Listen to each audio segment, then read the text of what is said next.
Okay, તો મિત્રો આપણે ગઈકાલે કેન્સનો આવક અને રોજગારીના સિદ્ધાંત વિશેની આપણે ચર્ચા કરતા હતા અને એમાં આપણે ચર્ચા કરતા કરતા આપણે જ્યાં અટકેલા હતા કે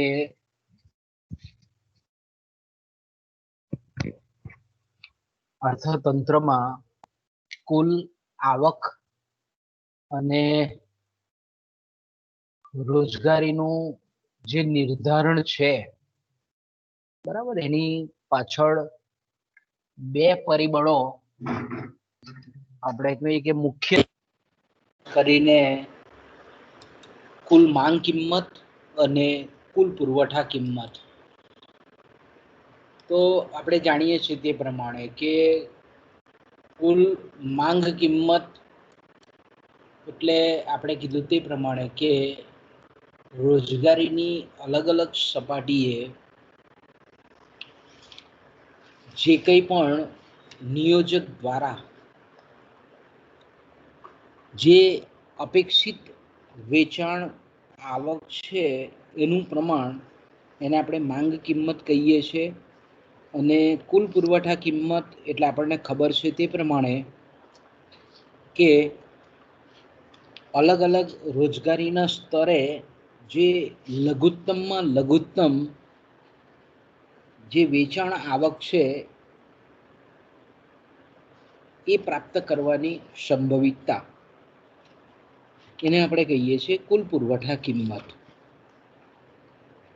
એટલે આપણે એમ કહીએ કે ભાઈ જ્યાં કુલ માંગ કિંમત અને કુલ પુરવઠા કિંમત જ્યાં એકબીજાને છેદે છે, ત્યાં આપણે ગઈકાલે જોયું તે પ્રમાણે કે આવક અને રોજગારીનું નિર્ધારણ નક્કી થાય.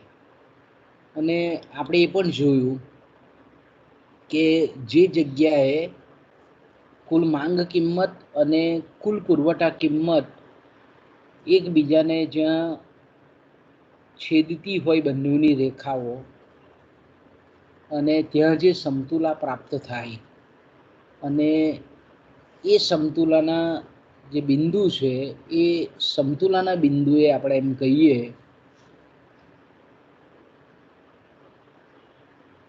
કે જે કુલ માંગ કિંમત છે એ માંગ કિંમતને આપણે અસરકારક માંગ કહીએ છીએ.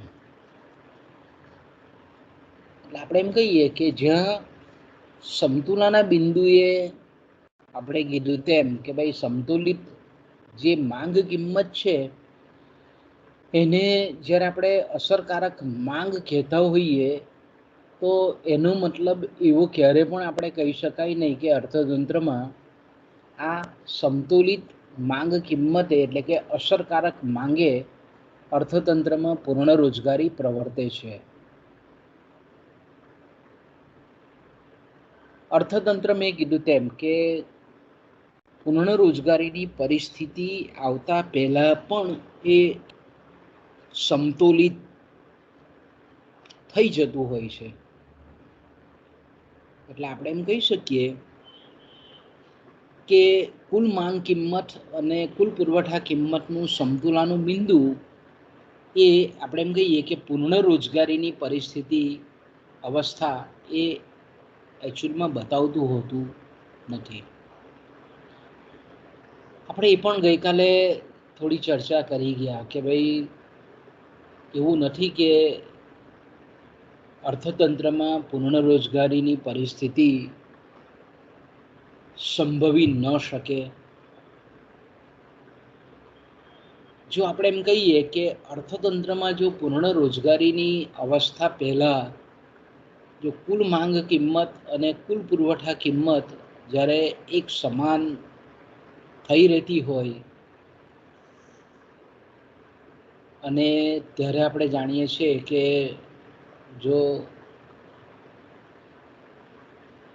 સમતુલિત જે આવક છે એ જો સરપ્લસ હોય, વધારાની હોય, એટલે કે બચત સ્વરૂપમાં હોય, તો એ બચત સ્વરૂપની જે આવક છે એનું જો પૂરેપૂરું જો મૂડી રોકાણ થઈ જતું હોય તો આપણે એમ કહી શકીએ કે અર્થતંત્રમાં પૂર્ણ રોજગારીની અવસ્થા પ્રાપ્ત થઈ શકે. આપણે ગઈકાલે થોડી ચર્ચા પણ આના પર કરેલી હતી આપણે, કે ભાઈ અસરકારક માંગ એટલે આપણે એમ કહીએ કે રાષ્ટ્રીય આવક છે, સંતુલિત કુલ માંગ કિંમત એટલે અસરકારક માંગ, અને અસરકારક માંગ એટલે જ રાષ્ટ્રીય આવક છે. એટલે આપણે એમ કહીએ કે જે પરિબળો અસરકારક માંગને નક્કી કરે છે એ જ પરિબળો અર્થતંત્રની રાષ્ટ્રીય આવક કે રોજગારીનું પ્રમાણ નક્કી કરે છે. આપણે જાણીએ છીએ તે પ્રમાણે કે ભાઈ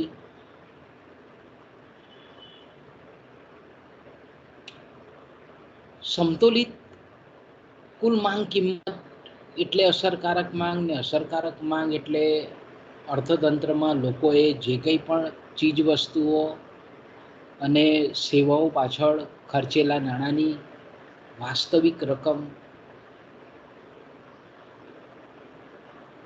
એટલે આપણે જાણીએ છીએ તે પ્રમાણે કે અસરકારક માંગ બરાબર સમતોલિત કુલ માંગ કિંમત, સમતોલિત કુલ માંગ કિંમત બરાબર રાષ્ટ્રીય જે ઉત્પાદન છે એનું નાણાકીય મૂલ્ય,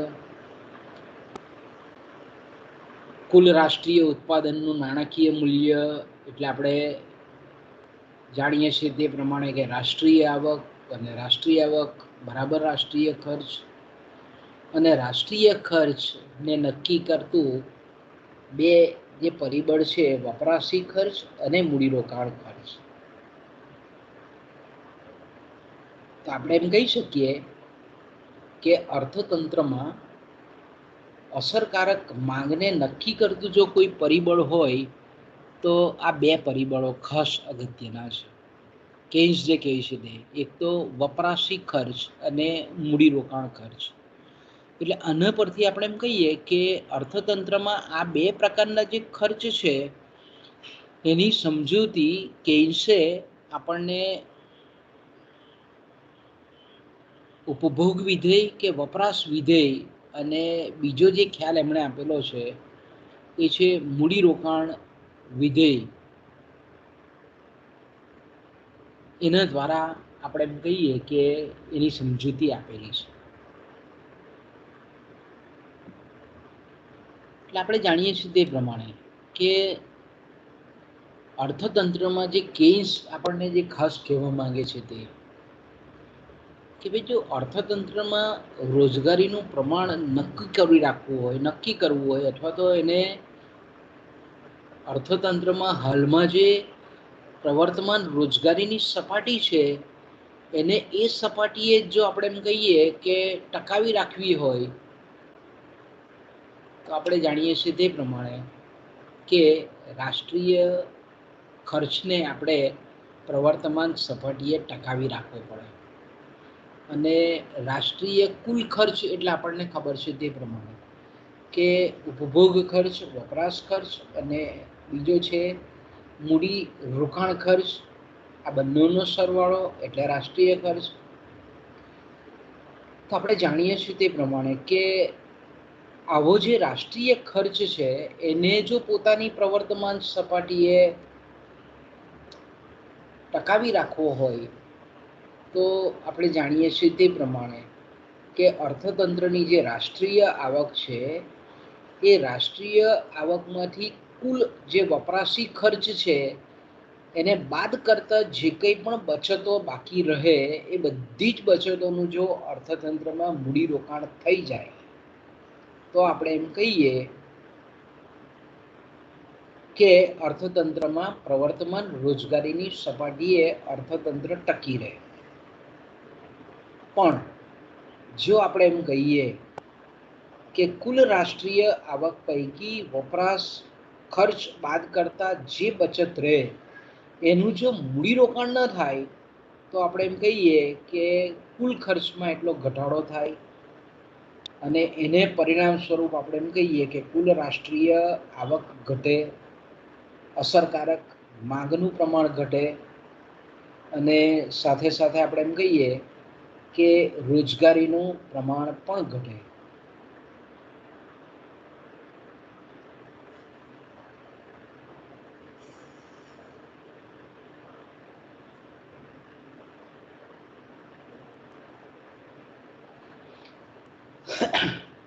તો આપણે એમ કહીએ કે જે અર્થતંત્રમાં રાષ્ટ્રીય જે કુલ આવક છે એનો નહીં વપરાયેલો ભાગનું જો મૂડીરોકાણ થાય એટલે કે બચતનું જો મૂડીરોકાણ થાય તો રાષ્ટ્રીય આવકનું પ્રમાણ ટકી રહે, અસરકારક માંગ જળવાઈ રહે, રોજગારીનું પ્રમાણમાં ટકી રહે છે.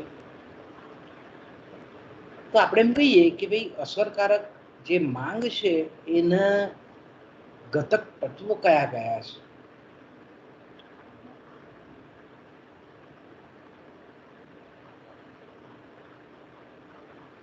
તો આપણે જાણીએ છીએ કે બે મુખ્ય તત્વો છે. આપણે ત્રીજા તત્વનો કેન્સે ખાસ કરીને ઉમેરો કરેલો છે એની પણ અહીંયા ચર્ચા કરવી યોગ્ય છે કે ભાઈ અસરકારક માંગ જે અર્થતંત્રમાં નક્કી થાય છે તેને નક્કી કરતા મુખ્ય 3 પરિબળો કે જેને આપણે ઘટક તત્વો કહીએ છીએ, એને ઘટકો કહીએ છીએ. એ ઘટકોમાં પહેલો જે ઘટક છે તેમાં આપણે જોયું તે પ્રમાણે કે વપરાશી ખર્ચ, કન્ઝમ્પશન એક્સપેન્ડિચર, બીજું મૂડીરોકાણ ખર્ચ કે અર્થતંત્રમાં જે મૂડીરોકાણ થાય છે અને એની પાછળ જે ખર્ચ થાય છે તેનું પ્રમાણ છે. વપરાશી ખર્ચમાં આપણે જાણીએ છીએ તે પ્રમાણે કે વ્યક્તિઓ જે કંઈ પણ નાશવંત વસ્તુઓ, ટકાઉ વસ્તુઓ, જીવન આવશ્યક વસ્તુઓ પાછળ જે કંઈ પણ ખર્ચ કરે છે એ તમામનો ખર્ચ આપણે વપરાશી ખર્ચમાં લઈએ છીએ.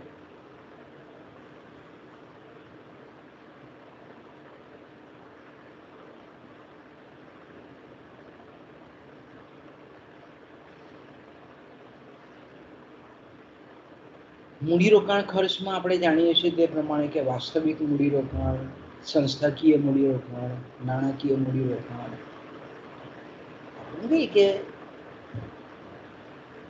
ડાયરેક્ટ સીધું મૂડીરોકાણ. મૂડીરોકાણ અલગ અલગ પ્રકારના જે અર્થતંત્રમાં જે મૂડીરોકાણ થાય છે અને એની પાછળનો જે કંઈ પણ ખર્ચ થાય છે તે.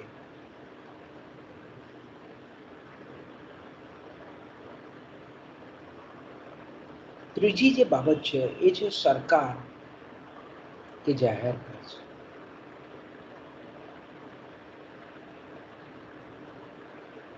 કારણ કે અત્યારે આપણે જાણીએ છીએ કે કુલ ખર્ચ, રાષ્ટ્રનો જે કુલ ખર્ચ છે તેમાં, કારણ કે કલ્યાણલક્ષી રાજ્યો જે છે આજના, એમાં આપણે જાણીએ છીએ તે પ્રમાણે કે દર વર્ષનું આપણે બજેટ જોઈએ છે રાજ્યનું, સેન્ટ્રલનું, કેન્દ્રનું. આપણને એ અંદાજપત્ર પરથી ખબર પડી જાય કે સરકારનો બી બહુ અબજો રૂપિયાનો ખર્ચ હોય છે. કે સરકારનો જે ખર્ચ છે તેને પણ આપણે અસરકારક માંગના એક મહત્વના ઘટક તત્વ તરીકે લઈ શકીએ છીએ.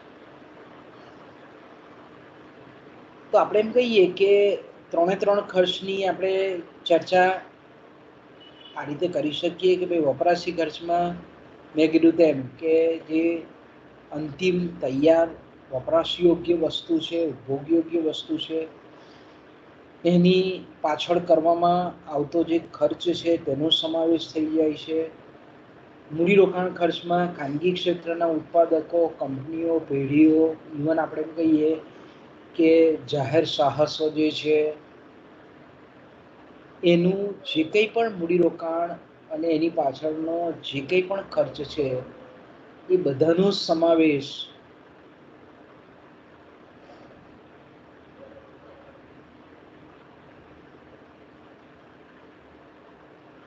મૂડીરોકાણ ખર્ચ અન્વયે આપણે કરીએ છીએ.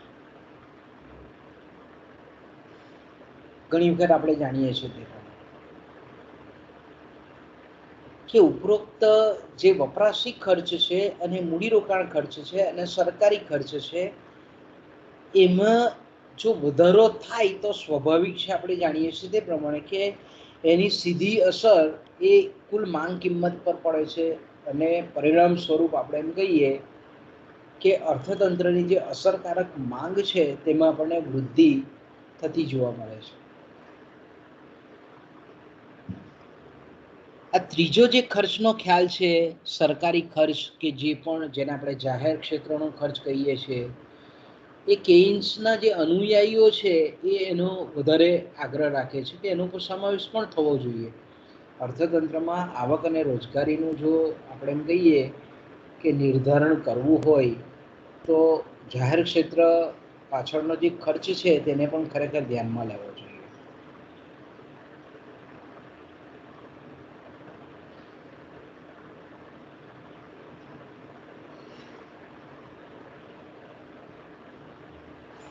એટલે આપણે એમ કહી શકીએ કે અર્થતંત્રમાં રાષ્ટ્રીય આવક અને રોજગારીનું નિર્ધારણ કરવામાં આ ત્રણ ખર્ચ બહુ મહત્વનો છે. અને સર કેઇન્સનું કહેવું એવું છે, કારણ કે કેઇન્સ આપણે જાણીએ છીએ તે પ્રમાણે કે એનો બેઝિકલી આઈડિયા જે છે તે બચત કરતા વપરાશને વધારે મહત્વ આપતા હતા.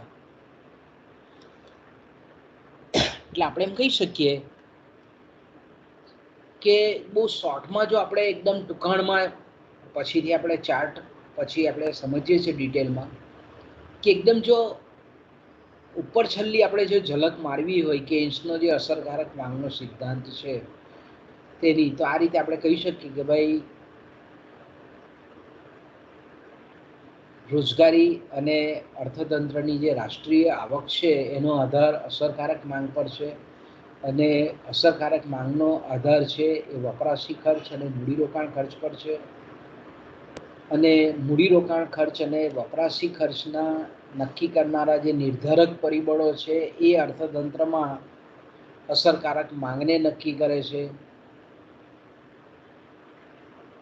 અને આપણે જાણીએ છીએ તે પ્રમાણે કે ભાઈ વપરાશી ખર્ચને નક્કી કરનારા પરિબળો, એને અસર કરનારા પરિબળો, એમાં કેઇન્સે આપણે કીધું તેમ કે ભાઈ કેઇન્સે આપણને વપરાશ વિધેયનો ખ્યાલ સમજાવેલો છે અને એમાં સીમાંત ખર્ચ, સરેરાશ ખર્ચ એટલે કે સીમાંત વપરાશ, વપરાશી ખર્ચ, સરેરાશ વપરાશ ખર્ચ અને એ લોકોના વિધેયો એની સમજૂતી આપેલી છે.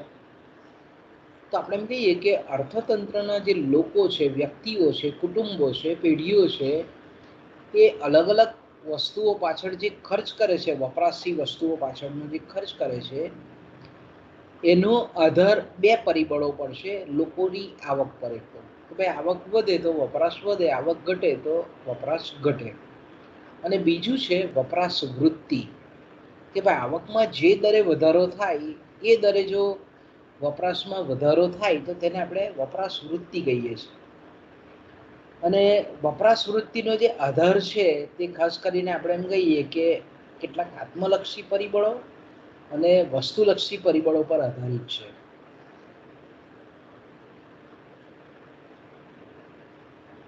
તો આપણે એમ કહી શકીએ કે વપરાશ ખર્ચનો આધાર આ બે મુખ્ય પરિબળો પર આધારિત છે. અને વપરાશ વૃત્તિને પાછા નક્કી કરનારા પરિબળો મેં કીધું તેમ કે કેટલાક આંતરિક પરિબળો છે અને કેટલાક બાહ્ય પરિબળો કે જેને આપણે આત્મલક્ષી અને વસ્તુલક્ષી કે પરલક્ષી પરિબળો તરીકે ઓળખીએ છીએ. પછી આનું ચેપ્ટર આપણે કહીએ કે આના પછીનું જે આપણા સિલેબસનું અંતિમ જે ચેપ્ટરો છે તે વપરાશ વૃત્તિ અને મૂડીની સીમાંત કાર્યક્ષમતા આ બે પર જ આધારિત છે બંને. તો આપણે એમ કહીએ કે મૂડીરોકાણ જે ખર્ચ થાય છે અર્થતંત્રમાં એનો આધાર બે પરિબળ છે. એટલે કે આપણને બે પરિબળોના પરિપ્રેક્ષ્યમાં આપણને આવક અને રોજગારી કઈ રીતે નક્કી થાય છે એની સમજૂતી આપે છે. એમાં જે પહેલું છે તે છે મૂડીની સીમાંત કાર્યક્ષમતા, મૂડીની સીમાંત ઉત્પાદકતા પણ એને કહેવામાં આવે છે. અને બીજું છે વ્યાજનો દર. આ બે પરિબળો પર આપણે એમ કહીએ કે મૂડીરોકાણ અર્થતંત્રમાં જે થાય છે તેનો આધાર રહેલો છે. આપણે આગળ થોડીક ચર્ચા કરી ગયેલા છે કે ભાઈ વ્યાજનો દર અને મૂડીરોકાણ, કે ભાઈ વ્યાજનો દર વધે તો મૂડીરોકાણ જે છે તે આપણને ઘટતું જતું જોવા મળે છે. વ્યાજનો દર જો નીચો હોય તો મૂડીરોકાણ આપણને વધતું જતું જોવા મળે છે. એટલે કે મૂડીરોકાણનો જે ખર્ચ છે, મૂડીરોકાણ અને વ્યાજના દર વચ્ચે આપણને ઉલટો સંબંધ જોવા મળે છે, વ્યસ્ત સંબંધ જોવા મળે છે. બીજી બાજુ આપણે જાણીએ છીએ તે પ્રમાણે કે મૂડીની સીમાંત કાર્યક્ષમતા અને મૂડીરોકાણ વચ્ચે આપણને સીધો સંબંધ જોવા મળે છે.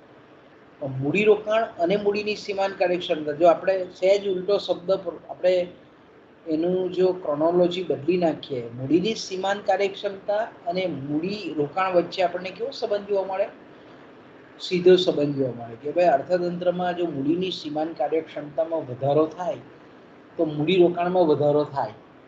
મૂડીરોકાણમાં વધારો થાય તો મૂડીની સીમાંત કાર્યક્ષમતા ઘટતી પણ જતી જોવા મળે. એટલે મૂડીની સીમાંત કાર્યક્ષમતામાં જો ફેરફાર થાય તો મૂડીરોકાણમાં ફેરફાર થાય છે, એવું કેસ કહેવામાં આવે છે. અને અર્થતંત્રમાં જે મૂડીની સીમાંત કાર્યક્ષમતા છે, જેને આપણે મૂડીની સીમાંત ઉત્પાદકતા પણ કહીએ છીએ, એ બે પરિબળો દ્વારા નક્કી થાય છે. પહેલું જે પરિબળ છે એ છે મૂડી સાધનમાંથી પ્રાપ્ત થતી અપેક્ષિત આવક, અને બીજી જે છે એ છે મૂડી સાધનોની પુરવઠા કિંમત. એટલે આપણે એમ કહીએ કે એક મૂડી સાધનને જો રોકવામાં આવે તો એમાંથી સંભવિત આવક કેટલી પ્રાપ્ત થવાની છે, મળવાની છે અપેક્ષિત, એ આપણે એમ કહીએ કે મૂડીની સીમાંત કાર્યક્ષમતાને અસર કરે. અને જે બીજું પરિબળ છે એ છે મૂડીની સાધનોની પુરવઠા કિંમત. કે મૂડી સાધન જે છે, મશીન હોય કે કોઈ પણ આપણે એમ કહીએ કે તમામ અલગ અલગ પ્રકારના જે મૂડી સાધનો છે, એની કિંમત કેવી છે, એની કિંમત પણ આપણે કહીએ છીએ તે પ્રમાણે કે મૂડીની સીમાંત કાર્યક્ષમતાને અસર કરતું મહત્વનું પરિબળ છે. બીજું આપણે જાણીએ છીએ તે પ્રમાણે કે ભાઈ વ્યાજનો દર જે છે તે નક્કી કરનારા બે પરિબળો છે.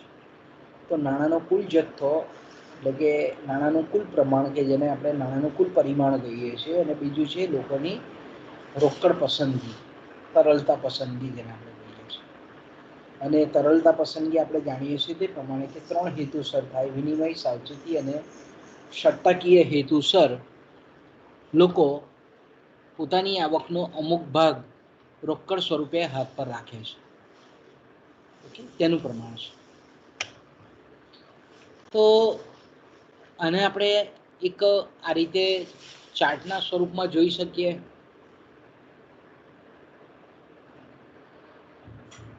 મેં કીધું તેમ કે ભાઈ અર્થતંત્રમાં આવક અને રોજગારીનું પ્રમાણ એ અસરકારક માંગ નક્કી કરે. બરાબર, તમે અસરકારક માંગ કહો કે આવક અને રોજગારીનું પ્રમાણ કહો, એ બંને આપણે કહીએ કે સમાન અર્થ ધરાવનાર વસ્તુ છે. હવે આપણે એમ કહીએ કે અસરકારક માંગને નક્કી કરનારા બે પરિબળો, એટલે કે અર્થતંત્રની આવક અને રોજગારીને નક્કી કરનારા બે પરિબળો છે: કુલ માંગ કિંમત અને કુલ પુરવઠા કિંમત. ઓકે, કુલ માંગ કિંમત એટલે આપણે જાણીએ છીએ તે પ્રમાણે કે વપરાશ, ઉપભોગ અને મૂડીરોકાણ, આ બે પરિબળો મેં કીધું તેમ કે જેને આપણે વપરાશી ખર્ચ કહીએ છીએ અને આને આપણે મૂડીરોકાણ ખર્ચ કહીએ છીએ. વપરાશ કહીએ છીએ, મૂડીરોકાણ કહીએ છીએ, કન્ઝમ્પશન એટલે સી બતાવેલો છે, ઇન્વેસ્ટમેન્ટ મતલબ આઈ બતાવેલો છે. હવે વપરાશનો આધાર એ મેં કીધું તેમ કે વપરાશ વૃત્તિ કે ઉપભોગ વૃત્તિ પર છે. અને આપણે એમ કહીએ કે વપરાશને નક્કી કરનારું જે બીજું પરિબળ છે એ છે આવક છે, લોકોની વ્યક્તિની આવક.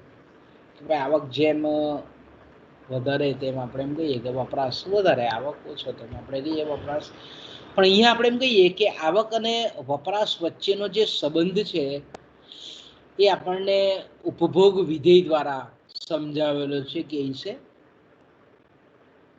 એની આપણે નેક્સ્ટમાં ચર્ચા કરીએ. પછી જે છે આપણે એમ કહીએ કે સીમાંત ઉપભોગ વૃત્તિ છે, વપરાશ વૃત્તિ છે, એને નક્કી કરનારા બે પરિબળો છે. આત્મલક્ષી પરિબળો અને બીજા છે પરલક્ષી પરિબળો.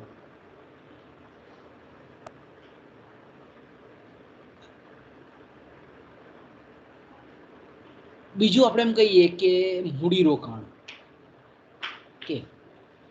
કે અર્થતંત્રમાં આવક અને રોજગારી નક્કી કરનારું બીજું પરિબળ છે મૂડીરોકાણ. એક તો વપરાશ છે ને બીજું પરિબળ છે મૂડીરોકાણ.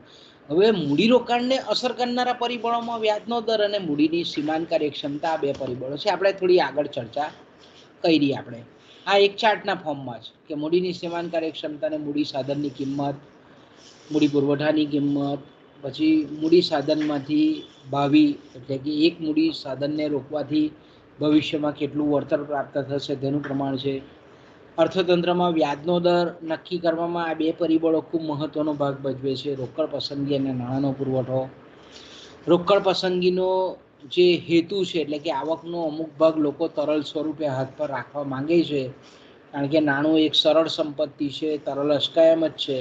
એટલે એના ત્રણ હેતુઓ છે: વિનિમયનો હેતુ કે એને આપણે વ્યવહારનો હેતુ પણ કહીએ છીએ, સાવચેતીનો હેતુ પ્રિકોશનરી જે આપણે કહીએ મોટિવ છે તે, અને ત્રીજો છે સટ્ટાકીય હેતુ. ઓકે, આપણે જે શાબ્દિક ચર્ચા કરી તે હવે અગત્યનું અહીંયા તમે જોઈ શકો છો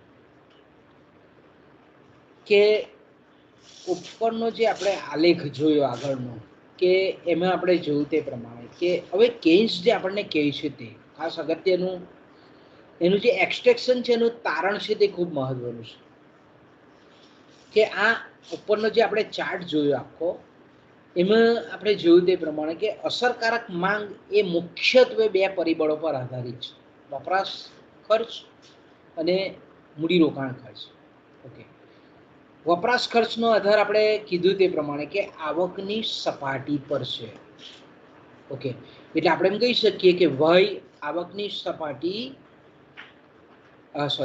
વપરાશ સી બરાબર ફંક્શન ઓફ વય કરી શકીએ આપણે.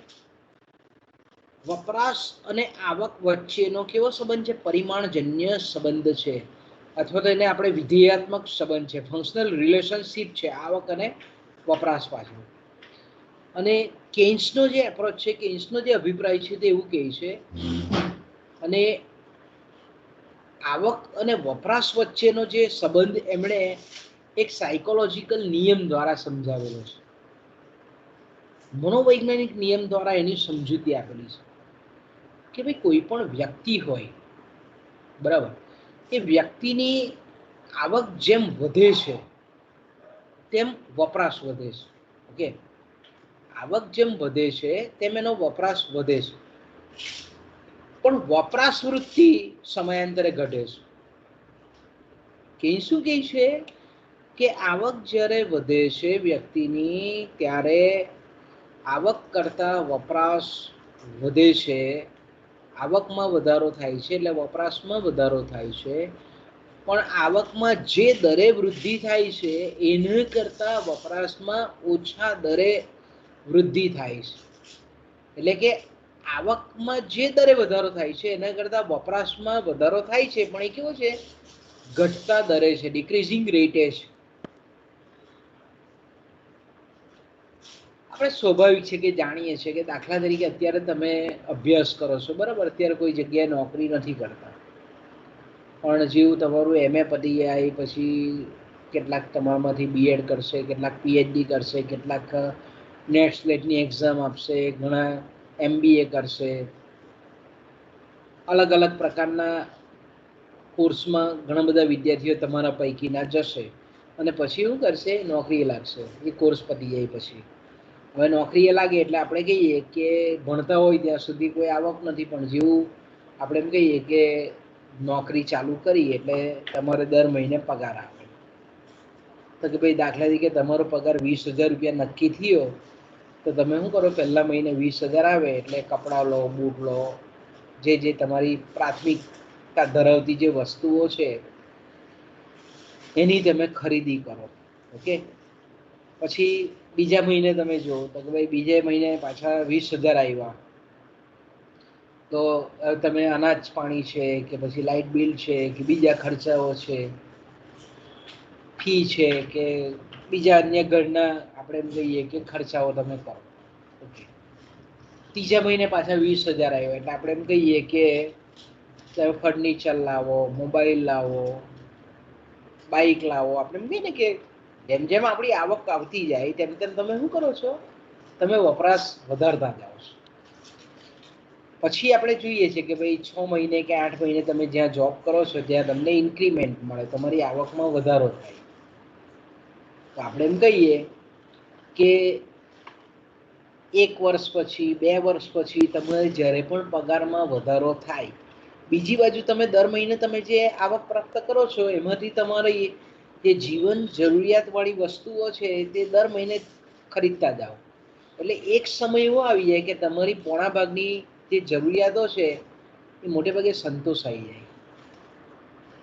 આવક વધવાનો દર સેમ છે, તમારો પગાર ચાલુ રહેવાનો છે, કારણ તમે જે કામ કરો છો.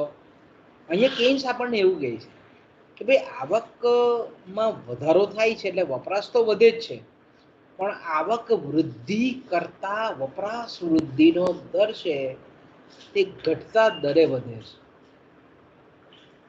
એટલે આપણે એમ કહીએ ને કે એટલા માટે એણે સરસ મજાનું વિધેય આપ્યું છે કે સીમાંત ઉપભોગ વૃત્તિ કે સીમાંત વપરાશ વૃત્તિનું મૂલ્ય હંમેશા એકમ કરતા ઓછું હોય છે.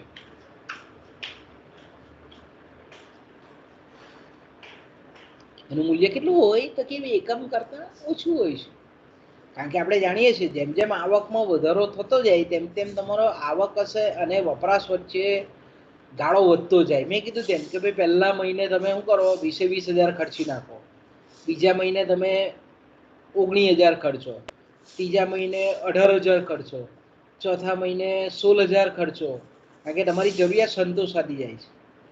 પાંચમા મહિને તમે 15,000 ખર્ચો, છઠ્ઠા મહિને તમે 12,000 ખર્ચો. તો તમારે શું થાય કે આવક અને વપરાશ વચ્ચેનો જે ગાળો છે એ વધતો જાય, એટલે બચતો વધતી જાય.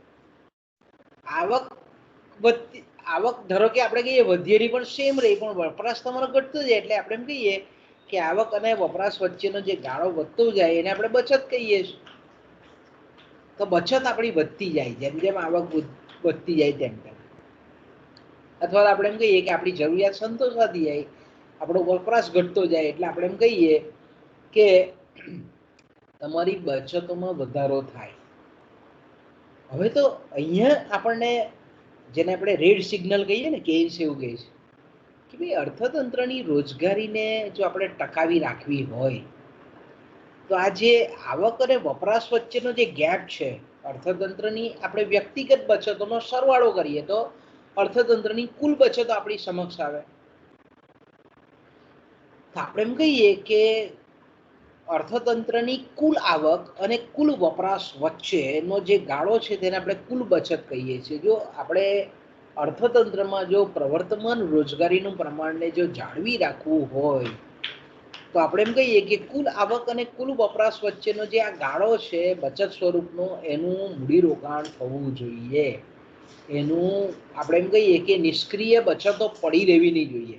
જો આપણે એમ કહીએ કે નિષ્ક્રિય બચતો પડી રહે, એટલે કે આવક અને વપરાશ વચ્ચેનો ગાળો જે છે એ જો એનું મૂડીરોકાણમાં રૂપાંતર નહીં થાય તો પ્રશ્ન એવા ઊભા થાય કે અર્થતંત્રમાં મૂડીરોકાણ નહીં વધે એટલે રોજગારી વધવાની જગ્યાએ ઘટવા માંડે. એટલે આપણે એમ કહીએ ને કે ભાઈ આ રીતે વધતી જતી જો આપણે એમ કહીએ કે બચતોનું જો 100% મૂડીરોકાણ નહીં થાય તો એની સીધી અસર અસરકારક માંગ પર થાય. અસરકારક માંગ ઘટે, અને અસરકારક માંગ ઘટે એટલે ઉત્પાદન અને રોજગારીમાં પણ ઘટાડો થાય.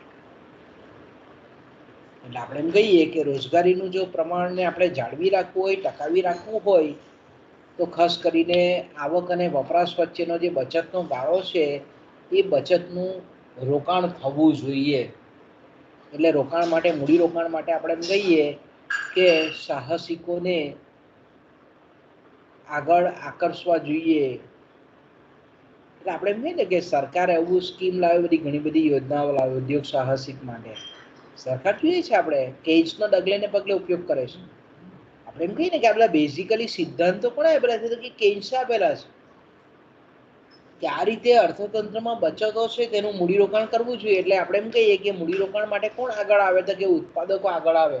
અને ઉત્પાદકો જ્યારે આગળ આવે ત્યારે આપણે એમ કહીએ કે ઉત્પાદકોને કોઈક ને કોઈક રીતે પ્રલોભન આપવામાં આવે, પ્રોત્સાહન આપવામાં આવે કે ભાઈ તમે મૂડીરોકાણ કરો, તમને ટેક્સમાં આટલી છૂટ આપવામાં આવશે, તમને માળખાગત સગવડ આપણે એમ કહીએ કે એકદમ નોમિનલ રેટે પૂરી કરવામાં આવશે, પાણી મફત આપવામાં આવશે, વીજળીમાં કન્સેશન આપવામાં આવશે, 5 વર્ષ સુધી તમારે ટેક્સ નથી ભરવો. સરકાર આપણે એમ કહીએ કે અર્થતંત્રમાં આવક અને વપરાશ વચ્ચેનો જે ગાળો છે બચત, એનું 100% મૂડીરોકાણ થાય એ માટે આપણે એમ કહીએ કે સરકાર ઘણી બધી યોજનાઓ લાવે.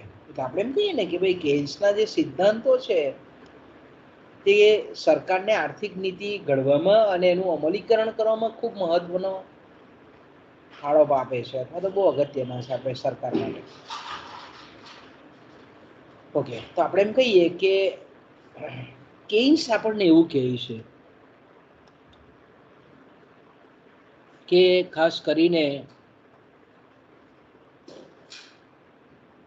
અર્થતંત્રમાં લોકોનું સમયના ટૂંકા ગાળાનું એક તો વિશ્લેષણ છે, બરાબર. પહેલું આપણે એમ કહીએ તો કેન્સનું વિશ્લેષણ કયું છે તો કે સમયના ટૂંકા ગાળાનું છે. એટલે કેન્સ અહીંયા એવું કહેવા માંગે છે આપણને કે સમયના ટૂંકા ગાળામાં આવકનું પ્રમાણ એ સ્થિર રહેશે.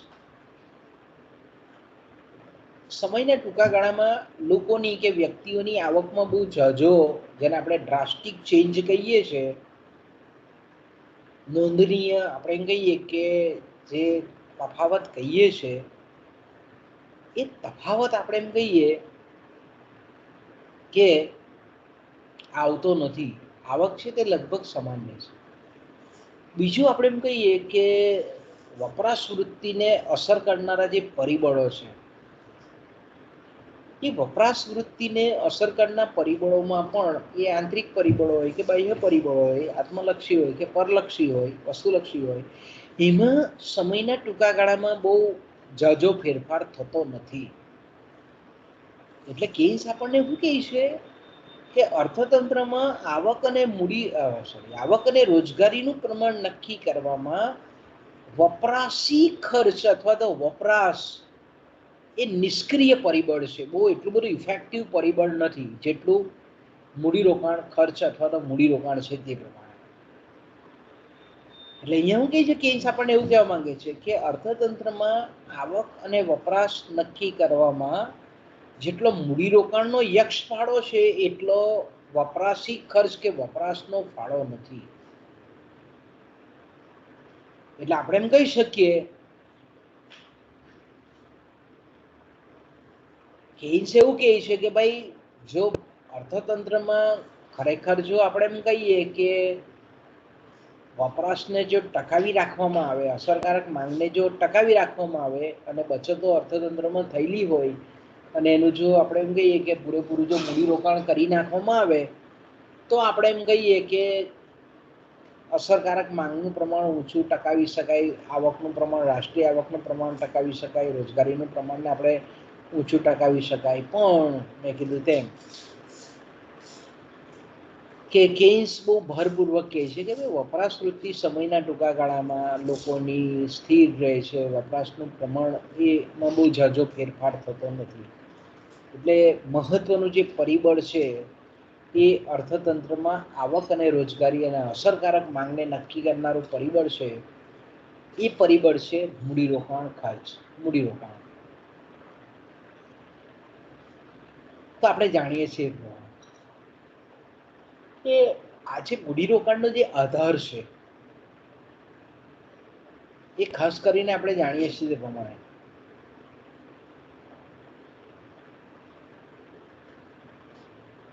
કે મૂડીની સીમાંત કાર્યક્ષમતા અને વ્યાજના દર સાથે એ સંબંધિત છે. મૂડીરોકાણનો આધાર કોના પર છે? મૂડીરોકાણને નક્કી કરનારા અર્થતંત્રમાં પરિબળો કયા બે છે? તો કે મૂડીની સીમાંત કાર્યક્ષમતા અને વ્યાજનો દર. હવે આપણે અહીંયા જોઈએ છીએ તે પ્રમાણે કે પહેલા આપણે વ્યાજના દરની ચર્ચા કરીએ કે ભાઈ વ્યાજનો દર એ મૂડીરોકાણ પર કઈ રીતે અસર કરે છે. તો આપણે એને આકૃતિની મદદથી બી સમજાવી શકીએ કે ધારો કે આપણે એક ફિગર દોરીએ આ રીતે. ધારો કે આપણે એમ કહીએ કે ધારો કે આ રીતે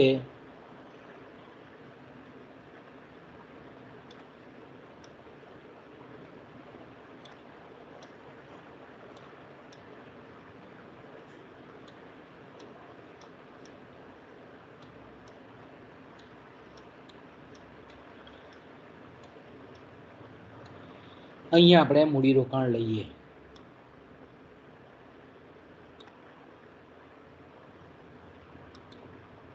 ધારો કે આપણે અહીંયા ટેક્સથી લખી દઈએ મૂડીરોકાણ.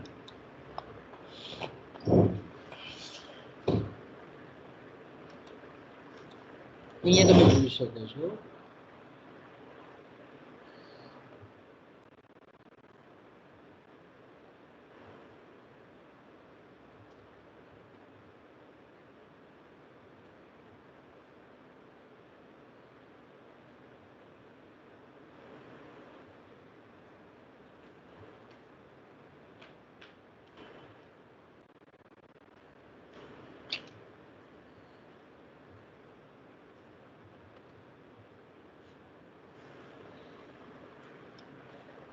કે અહીંયા આપણે મૂડીરોકાણ છે. અહીંયા આપણે જરાક વ્યવસ્થિત લખી દઈએ વ્યાજનો દર. ઓકે, તો અહીંયા આપણે જોઈ શકીએ છીએ કે મૂડીરોકાણ અને વ્યાજનો દર દર્શાવતી જે રેખા છે તે આપણને આ રીતની જોવા મળે છે. કેન્સ આપણને શું કહે છે કે અર્થતંત્રમાં મૂડીરોકાણ અને વ્યાજનો દર વચ્ચેની જે રેખા છે તે આ પ્રમાણે છે.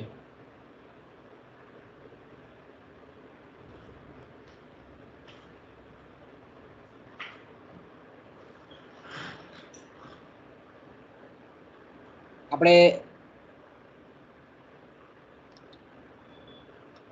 અહીંયા લખી દઈએ મૂડીરોકાણ લખીએ આપણે અહીંયા લખી દઈએ મૂડીરોકાણ. ધારો કે અહીંયા મૂડીરોકાણ લખીએ આપણે. ઓકે,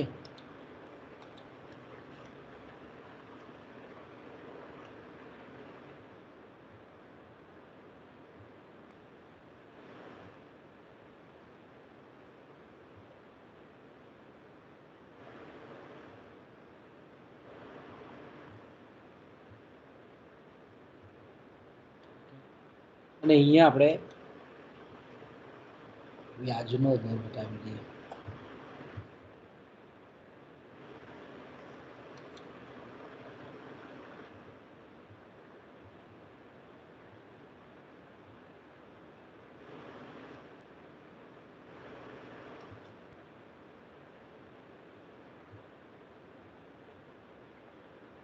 ઓકે, તો અહીંયા તમે જોઈ શકો છો કે આ આકૃતિમાં આપણને દેખાય છે તે પ્રમાણે કે આ બે વચ્ચેનો વ્યસ્ત સંબંધ છે. એટલે કહેવા શું માંગે છે કેન્સ કે અર્થતંત્રમાં વ્યાજનો દર જો ઊંચો હોય આટલો તો મૂડીરોકાણ કેટલું થાય? તો ભાઈ આટલું જ થાય, આટલું જ મૂડીરોકાણ થાય. પણ જો આપણે એમ કહીએ કે વ્યાજનો દર નીચો હોય તો મૂડીરોકાણમાં આટલો બધો વધારો થાય. એટલે અહીંયા તમે કોઈ પણ આપી શકો કે એ વ્યાજનો દર હોય ત્યારે મૂડીરોકાણનું પ્રમાણ આપણે એમ કહીએ કે OM જેટલું છે. જ્યારે વ્યાજનો દર OB જેટલો હોય ત્યારે આપણે એમ કહીએ કે અર્થતંત્રમાં મૂડીરોકાણ છે તે ON જેટલું આપણને જોવા મળે છે. ઓકે, તો અહીંયા તમે જોઈ શકો છો. ટૂંકમાં કહેવાનો મારો મતલબ એવો છે. દેખાય છે સ્ક્રીન પર મિત્રો? દેખાય છે કે નહીં? દેખાય છે. હા સર, દેખાય છે. અવાજ સંભળાય છે બરાબર કમ્પ્લીટ? અને દેખાય છે ફિગર સ્ક્રીન પર? દેખાય છે કે નહીં દેખાતી? દેખાય છે. અવાજ બી કેટ કમ્પ્લીટ શું છે. કહે છે કેન્સ આપણને કહે છે તે પ્રમાણે કે વ્યાજનો દર અને મૂડીરોકાણ વચ્ચે ઉલટો સંબંધ છે. ઓકે, વ્યાજનો દર અને મૂડીરોકાણ વચ્ચે ઉલટો સંબંધ છે એટલે શું કહેવા માંગ્યું છે? આપણે અહીંયા મૂડીરોકાણ એ મહત્વનું પરિબળ છે કે જે અર્થતંત્રમાં આવક અને રોજગારીના પ્રમાણને નિર્ધારિત કરે છે. બરાબર છે? તો આપણે એમ કહીએ કે વ્યાજનો મૂડીરોકાણનો આધાર કોના પર છે? તો કે ભાઈ વ્યાજના દર અને મૂડીની સીમાંત કાર્યક્ષમતા પર છે. તો કે વ્યાજનો દર અને મૂડીરોકાણ વચ્ચે તો ઉલટો સંબંધ છે કે વ્યાજનો દર વધે અર્થતંત્રમાં તો મૂડીરોકાણનો દર ઘટે, અને વ્યાજના દરમાં ઘટાડો થાય તો મૂડીરોકાણમાં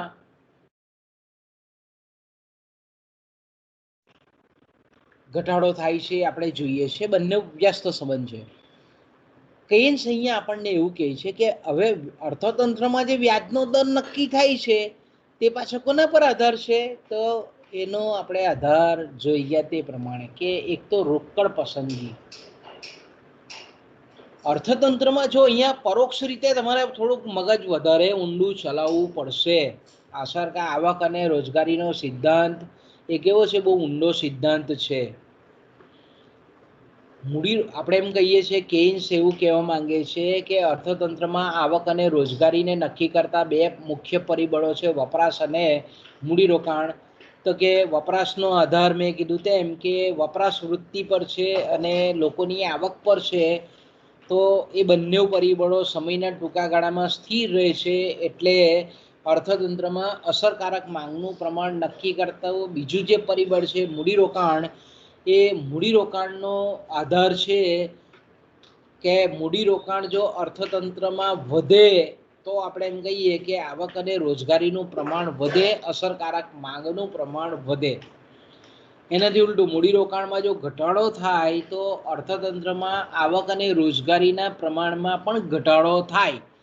તો આપણે એમ કહી શકીએ કે મૂડીરોકાણ એ અર્થતંત્રમાં અસરકારક માંગ અને આવક અને રોજગારીને નક્કી કરતું મહત્વનું પરિબળ છે.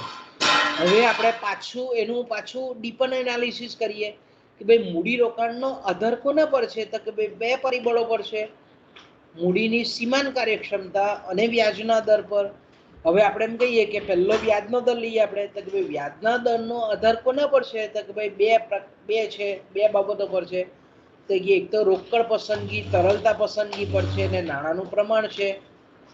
તો હવે આપણે કેન્સ અહીંયા પાછો એનો સંબંધ સમજાવે છે આપણને કે અર્થતંત્રમાં જો વ્યાજનો દર ઊંચો હોય તો લોકોની રોકડ પસંદગી ઘટે છે. તો એ કેન્સ આપણને ખૂબ સરસ મજાની બાબત કહી જાય છે કે ભાઈ અર્થતંત્રમાં જો વ્યાજનો દર વધે તો રોકડ પસંદગીમાં ઘટાડો થાય. કારણ કે જો વ્યાજનો દર વધે તો એનો મતલબ શું થાય? એને પાછું એનું રિલેશન આપણને એનો વ્યાજનો જે સિદ્ધાંત છે રોકડ પસંદગીને એમાં સમજાવેલું છે કે ભાઈ વ્યાજનો દર વધે એનો મતલબ એવો થાય કે અર્થતંત્રમાં જે જામીનગીરીઓ છે એના જામીનગીરીઓના ભાવ ઘટે, અને જામીનગીરીઓના ભાવ ઘટે એટલે લોકોની વૃત્તિ એવી હોય કે પોતે પૈસા હાથ પર નહીં રાખે, એ જામીનગીરીઓના સ્વરૂપમાં એ પોતે પોતાના નાણાંનું રોકાણ કરે. કેમ? કારણ કે ભવિષ્યમાં એમાંથી મૂડી લાભ, કેપિટલ ગેઇન પ્રાપ્ત થાય એટલા માટે. તો અહીંયા કેન્સ આપણને કેવું બહુ માઇક્રો લેવલ પર આપણે જવું પડે ત્યારે આપણને આખો આનો સિદ્ધાંત એકચ્યુઅલમાં આપણને સમજ પડે. બહુ મોટો સિદ્ધાંત છે. ભાઈ વ્યાજનો દર અને રોકડ પસંદગી વચ્ચે આ રીતે ઉલટો સંબંધ છે. જો વ્યાજનો દર અને મૂડીરોકાણ પ્રમાણેનો જે પ્રમાણનો સંબંધ છે એ જ રીતે વ્યાજના દર અને રોકડ પસંદગી સાથે પણ ઉલટો સંબંધ છે કે વ્યાજનો દર વધે તો રોકડ પસંદગી ઘટે, અને વ્યાજનો દર જો આપણે એમ કહીએ કે ઘટાડો થાય તો લોકો રોકડ પસંદગી વધારે છે. વ્યાજના દરને જામીનગીરીઓના ભાવની સાથે કેન્સે સાંકળેલા છે કે ભાઈ અર્થતંત્રમાં જો આપણે એમ કહીએ કે વ્યાજનો દર જો ઊંચો હોય તો એનો મતલબ આપણે એવો કરી શકીએ કે જામીનગીરીઓના ભાવો નીચા હોય. વ્યાજનો દર જો નીચા હોય તો આપણે એમ કહી શકીએ કે જામીનગીરીઓના ભાવો ઊંચા હોય. અને એ પ્રમાણે અર્થતંત્રમાં લોકો મૂડીરોકાણ વિષયક નિર્ણયો લેતા હોય છે. ઓકે, બીજું છે અર્થતંત્રમાં નાણાંનું પ્રમાણ. નાણાંનો જેને આપણે પુરવઠો કહીએ છીએ તે, કે ભાઈ અર્થતંત્રમાં નાણાંનું પ્રમાણ જો વધારે હોય, ચલણી નાણું અને બેંક નાણું, તો આપણે જાણીએ છીએ તે પ્રમાણે કે અર્થતંત્રમાં જો નાણાંનું પ્રમાણ વધારે હોય તો આપણે એમ કહીએ કે વ્યાજનો દર નીચો હોય છે. અને નાણાંનું પ્રમાણ જો ઓછું હોય તો આપણે એમ કહી શકીએ કે વ્યાજનો દર ઊંચો હોય છે.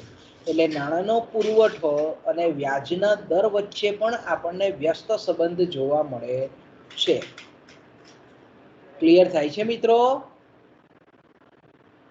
એટલે આપણે એમ કહીએ કે વ્યાજના દરને નક્કી કરતા જે બે પરિબળો છે, રોકડ પસંદગી અને નાણાંનું પ્રમાણ, કેન્સ આપણને પાછો એ ટ્રેક પર લાવે છે કે સમયના ટૂંકા ગાળામાં રોકડ પસંદગી અને નાણાંનું પ્રમાણ એ સ્થિર રહે છે.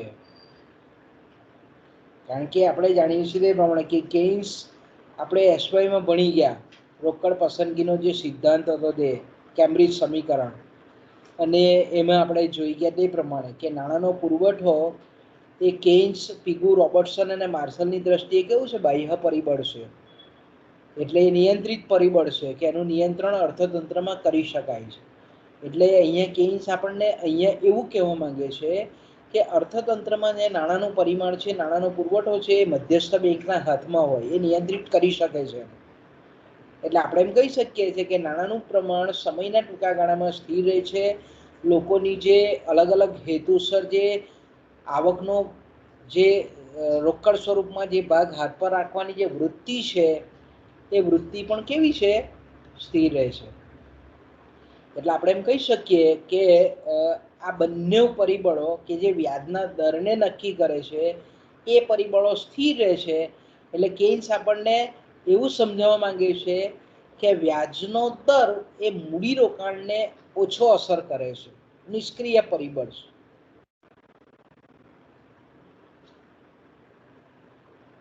કેન્સનો સિદ્ધાંત આપણને શું કહે છે? કેન્સના આવક અને રોજગારીનો સિદ્ધાંત કે સમયના ટૂંકા ગાળામાં વ્યાજના દરમાં બહુ ઝાઝો ફેરફાર થતો નથી. કેમ કે લોકોની રોકડ વૃત્તિ જે છે તે સમયના ટૂંકા ગાળામાં બહુ બદલાતી નથી, અને અર્થતંત્રમાં નાણાંનું પરિમાણ છે એ મધ્યસ્થ સરકાર અને મધ્યસ્થ બેંક જે છે એ મધ્યસ્થ બેંક વારંવાર બદલતી હોતી નથી. એટલે આપણે એમ કહીએ કે અર્થતંત્રમાં વ્યાજનો દર એ બહુ ચેન્જેબલ નથી, પરિવર્તનશીલ નથી, ફેરફારક્ષમ નથી.